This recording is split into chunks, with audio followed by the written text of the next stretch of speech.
দিন এরকম টেনশন আসেনি আমার বাচ্চা হয় না, তাহলে একটু মান্নত করি, একটু এটা করি সেটা করি? কিচ্ছু না, কারণ বাচ্চা দেওয়ার মালিককে, সন্তান দেওয়ার মালিক আল্লাহ, এই বিশ্বাস রাখতে হবে। তিনি গাছের নিকটে গাছের পাখিটাকে দেখে তখন তিনি দোয়া করতেছেন, আল্লাহ এরকম বাচ্চা যদি হতো,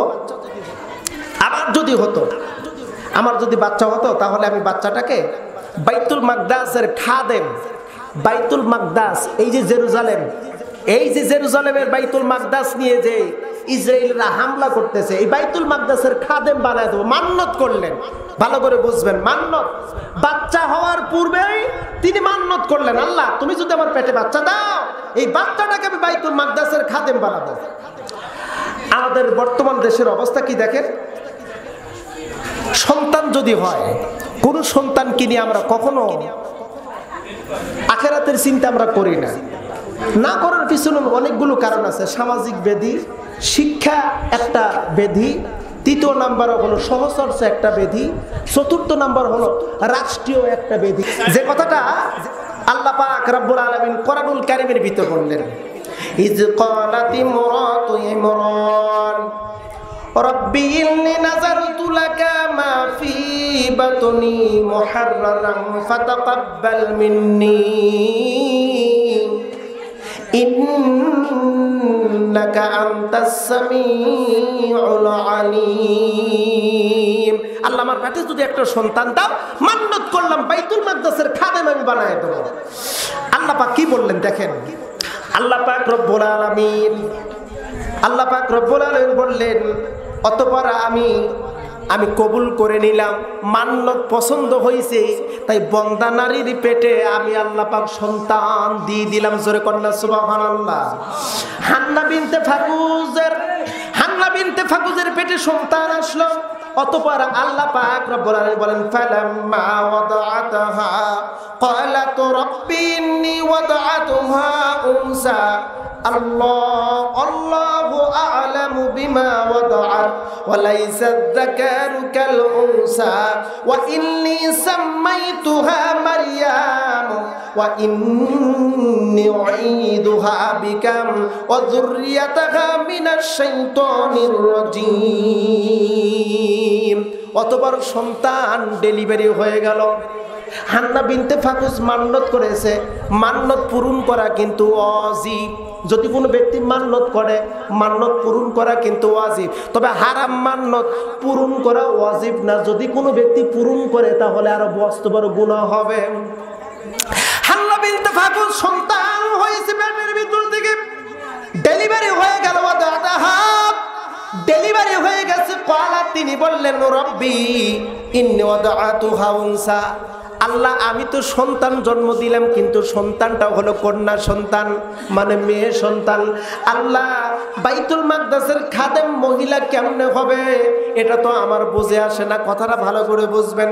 মরিয়ম আলাইহিস সালামের এই যে জন্মের কাহিনী, হান্না বিনতে ফাকুজ সেই কথাটা বললেন, সন্তান হয়েছে কন্যা সন্তান। আল্লাহ পাক বলেন, ও হান্না বিনতে ফাকুজ রে, আল্লাহু আ'লামু বিমা ওয়াদাআত, তোমার পেটের কি সন্তান হয়েছে আল্লাহ তো আগে জানে, অতএব তোমার মান্নত তুমি পূরণ করো। ওয়ালাইসা যাকারু কাল উনসা, তোমার সন্তান যে ছেলে না, ওইটা যে মেয়ে আমি ভালো করেই জানি। তুমি তোমার সন্তান এর যে মান্নত করেছো পূরণ করো। ওয়া ইন্নী সাম্মাইতুহা মারইয়াম, বরং আমি তার নাম রেখে দিয়েছি মারিয়াম।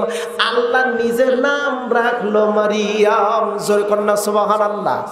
আল্লাহ কিন্তু এই মারিয়ামের নাম আল্লাহ নিজে রেখেছেন আল্লাহ। এ হান্না বিনতে ফাকুজ, তোমার মেয়ের নাম আমি রেখে দিলাম মারিয়াম। আরো সুসংবাদ হলো, ঈদুহা বিকা ওয়া যুররিয়াতাহা মিনাশ শাইতানির রাজীম, এই মরিয়মকে শয়তান ওয়াসওয়াসা করতে পারবে না, পথভ্রষ্ট করতে পারবে না, শয়তান পথভ্রষ্ট করতে পারবে না। এজন্য মান্নত করতে হলে যদি হালাল পদ্ধতি মান্নত করেন, ওই মান্নত পূরণ করবেন কে? আল্লাহ পাক পূরণ করবেন। বাতাস বলে আবার সুলাইমান নবী, ওই নাবিকার মালিক যদি আমাদের জাহাজকে ইবাদত করো, এই জাহাজের অর্ধেক খাদ্য দাউদ আলাইহিস সালামের দরবারে দিয়ে দেব।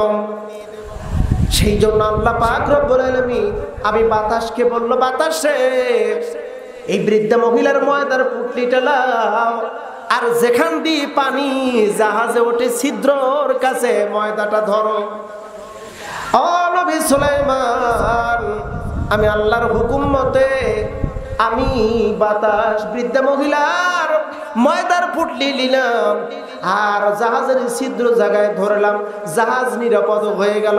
সুলাইমান নবী বলল, বুঝতে পেরেছি বাতাস তোমার কোনো দোষ নাই। এবার বলো তো, বলো ওই জাহাজটা কত দূর আছে? বলে ওই জাহাজটা দাউদ নবীর ঘাটে এসে ঠেকেছে। জোরে করেন একটু সুবহানাল্লাহ। বাতাস সংবাদ দিল জাহাজটা ঘাটে ঠেকেছে। বলতে না বলতেই কে যেন দাউদ নবীকে ডাকতে বলে, বাদশা মহোদয়, একটা খাদ্যের নৌকা জাহাজ ঘাটে এসেছে, খাদ্য নামাইতে বলে, অনুমতি দেন, খাদ্যটা আমরা নামাবো। নবী সুলাইমান বলে, আব্বা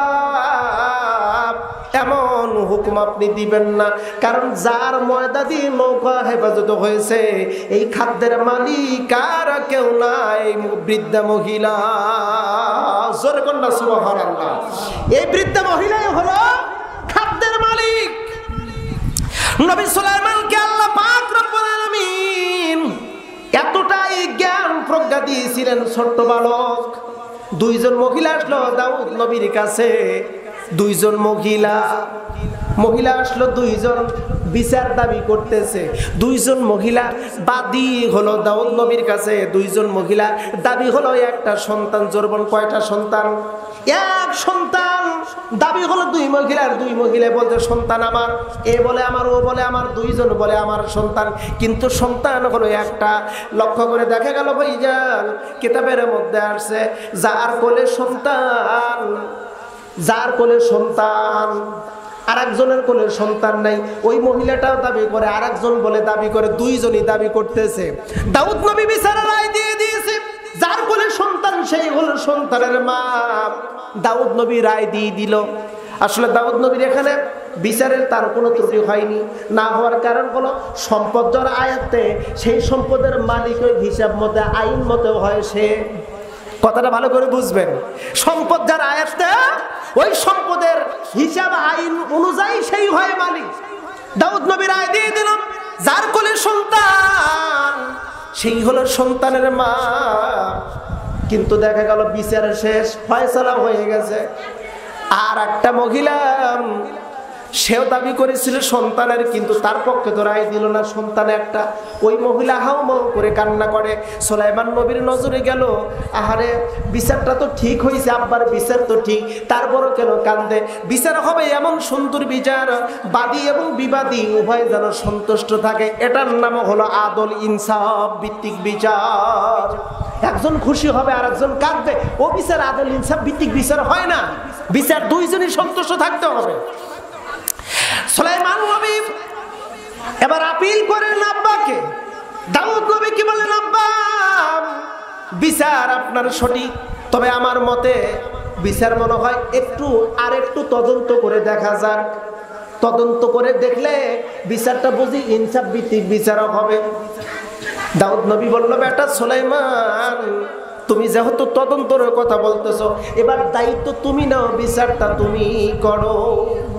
সুবহানাল্লাহ একটু বলবেন না? তদন্ত আমার করতে পারবো না, তুমি বিচারটা করো। কারণ সুলাইমান নবী বলেছিলেন, আল্লাহ পাক আমাকে জ্ঞান দিয়েছে, জ্ঞান বললেন না, আমাকে জ্ঞান দিয়েছেন আমার আল্লাহ, বিচার করবেন। সুলাইমান নবীর ওই জ্ঞানটা আল্লাহ পাক দিয়েছেন। আমরা যে মানুষ, আমাদেরকে আল্লাহ পাক 18টি অস্ত্র দিয়ে তৈরি করেছেন। 18টা অস্ত্র বাবার কাছ থেকে নিয়েছেন 4টা, মার কাছ থেকে নিয়েছেন 4টা, আর আল্লাহ পাক নিজ কুদরতি ক্ষমতায় দিয়েছেন হলো 10টা। এই মোট 18টা অস্ত্র বিশিষ্ট আমার আপনার অঙ্গ প্রত্যঙ্গ। এর মধ্যে একটা হলো এই শরীরের চামড়া।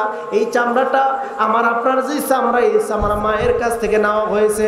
ও মুসলমান, লক্ষ্য করে দেখো রে, একটু ছোট্ট নাবালক সন্তান, এখনো কথা বলতে পারে না, কথা বলতে পারে না।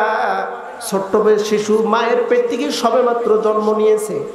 এই সন্তান যদি কান্না করে, ফুপু যদি এসে আদর করে, চুমো খায়, কান্না বন্ধ করে না। দাদি যদি এসে আদর করে, চুমো খায়, কান্না বন্ধ করে না। পাড়া প্রতিবেশী যত মানুষ আসুক না কেন, তথাপিও কান্না বন্ধ করে না। আর মা যদি কালো কুচিত হয় রে, মা যত কালো কুচিত কদাচার হয়, ওই মা যদি সন্তানটাকে একটা বার কোলে নেয়, কোলে নেওয়ার পরে একটা হেসকি দিয়ে কান্না বন্ধ করে দেয়, আর ওই সন্তান কান্না করে না। জোরে কন্যা একটু সুবহানাল্লাহ। এর বাস্তবিক প্রমাণ কি? কি জন্য সন্তান কান্না বন্ধ করলো? সন্তান তখন বুঝলো আমার শরীরের যে ত্রাগ, যে চামড়া, আর আমি যেই চামড়াটা পেলাম আমার শরীরের সঙ্গে লাগলো, এটা হলো এক বডি। জোরে কন্যা একটু আল্লাহু আকবার। সুলাইমান নবী বিচার নেওয়ার সঙ্গে সঙ্গে লক্ষ্য করলেন ওই দুই মহিলা কি দাঁড় করালেন। দাউদ নবী যার পক্ষে রায় দিয়েছিল সন্তান এনারা, তিনি সন্তানকে কোলে নিয়ে রাখছেন, কিন্তু সন্তান কান্না বন্ধ করে না, টাটা করে কান্না করেন। সুলাইমান নবী বলতেছেন, আব্বা গো, আমি যতটুকু জানি কোন সন্তান তার মায়ের কোলে কান্না করে না। সুবহানাল্লাহ বলবেন না? মায়ের কোলে সন্তান কখনো কান্না করে না। আব্বা, এখানে একটু কাজ আছে। কি কাজ? বলে যেই সন্তান যে মায়ের কোলে আছে, ওই সন্তানটা ওই আরেকটা বিরোধী, বিরোধী বলি, একটা হলো পক্ষ আর একটা হলো বিপক্ষ, বিরোধী মহিলার কোলে দেন না, একটু দেখি। চলে গেল বিরোধী পক্ষের মহিলার কোলে গেল, যাওয়ার সঙ্গে সঙ্গে কান্না বন্ধ হয়ে গেছে। তাহলে বোঝা গেল সন্তানের আসল মাকে বিচার হয়েছে কিনা। কথা বলেন না কেন? কান্না বন্ধ করেছে। সুলাইমান নবী যুক্তি দিলেন, যুক্তি দিয়ে বুঝাইলেন, যার কোলে সন্তান কান্না বন্ধ করেছে সে সন্তানের আসল মা। এখন যে মহিলার কোল থেকে সন্তান কেড়ে নেওয়া হলো, ও বলে বিচার মানি না, এ বিচার মানবো না। কেন মানবো না? মানবো না এই জন্য, এটা হলো সিহরুন মুবিন, এটা হলো জাদু ক্রিয়া করা হয়েছে, জাদুর ক্রিয়া, জাদুর ক্রিয়া করা হয়েছে, এইটা আমি মানি না। হযরত সুলাইমান আলাইহিস সালাম দাউদ নবীকে বললেন, আব্বা আমার কাছে আর সুষ্ঠু একটা বিচার আছে, বাবা বিচার করো।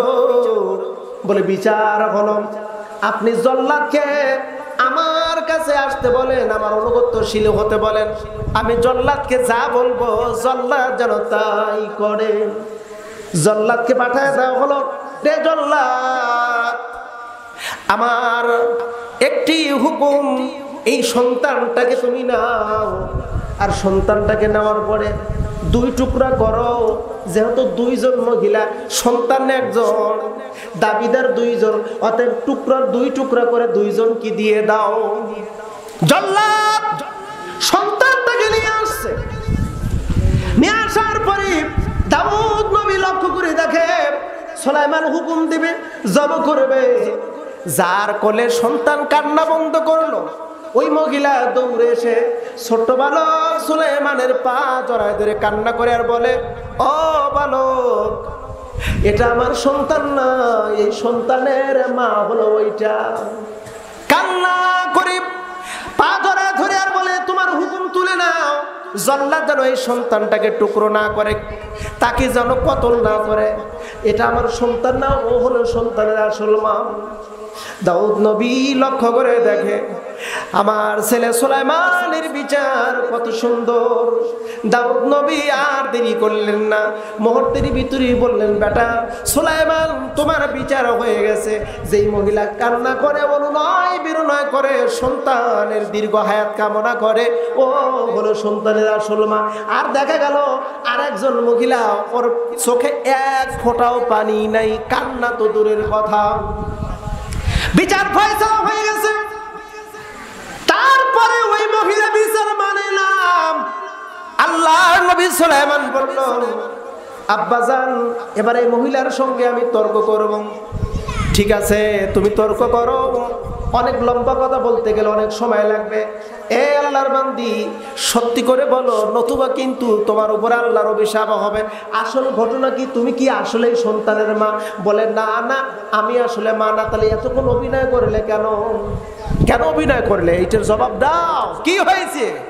বলে আমরা দুইজন হলো বান্ধবী, দুইজন আমরা বান্ধবী। আমাদের দুইজনের সন্তান ছিল। সফরে যাচ্ছিলাম গহীন জঙ্গলের পাশ দিয়ে, গহীন জঙ্গলের পাশ দিয়ে রাস্তা। সফর করতে করতে ক্লান্ত, দুইজন একটু বিশ্রামের জন্য একটু এক জায়গায় বসলাম। মনের অজান্তেই ঘুমিয়ে গেছি। আমিও ঘুমিয়ে গেছি, আমার বান্ধবীও ঘুমিয়ে গেছে। আমার কোলের সন্তান, এমনকি আমার বান্ধবীর কোলেও সন্তান। ঘুম থেকে চাতল পেয়ে দেখি আমার কোলের সন্তান বাঘ নিয়ে যায়। আমার কোল থেকে বাঘ সন্তান নিয়ে গেল। পিছনে একটু দৌড়াইলাম, জঙ্গলের মধ্যে বাঘ চলে গেল। আমি আমার বাঘটার খুঁজে পেলাম না, সন্তান পেলাম না। আমি আমাকে শক্ত করলাম, প্রাশান করলাম, আমি চলে আসলাম। এসে দেখি আমার বান্ধবী এখনো ঘুম পারে, তার কোলের ভিতর থেকে সন্তানটা নিয়ে আমি আমার কোলের ভিতর রাখলাম। আর ঘুমের ভান আমি একটু করলাম, অভিনয় করলাম। এরপরে জাগ্রত, এরপরে এখানে এসেছি দাউদ নবীর কাছে বিচার নিয়ে। এটাই হলো আসল কারণ। সুলাইমান নবী বাতাসকে ডাক দিয়ে বলল, বাতাস খবর দে, এই মহিলার সন্তান কোথায় আছে? বাতাস খবর দেয়, হুজুর সন্তান কি বাঘ নিয়ে গিয়েছিল ঠিকই, কিন্তু দীর্ঘ সময় অপেক্ষা করেছিল, দেখি তো কোনো ওয়ারিশ আসে কিনা তদন্তের জন্য, খোঁজার জন্য। যখন কোনো মালিক পায় নাই, বাঘ খেয়ে ফেলেছে। সুলাইমান নবী বলল, গো আল্লাহর বান্দি, তুমি যখন এসেছিলে সেই সময় যদি সত্য কথা বলতে, আল্লাহ হয়তোবা তোমার ধন তোমার কোলে দিত। জোরে কন্যা একটু সুবহানাল্লাহ। আল্লাহ পাক এলেমের ওসিলায় এত সুন্দর জ্ঞান দিয়েছেন, বিচার পদ্ধতি দিয়েছেন। কিতাবের মধ্যে আসছে ভাইজান, সুলাইমান নবীকে আল্লাহ পাক আরো শক্তি দিয়েছিলেন। বাতাস তার পুরো সিংহাসনটাকে এক রাজ্য থেকে আর এক রাজ্য নিয়ে যেতে পারত। এক রাজ্য থেকে আর এক রাজ্য বাতাস নিয়ে যেত। সুলাইমান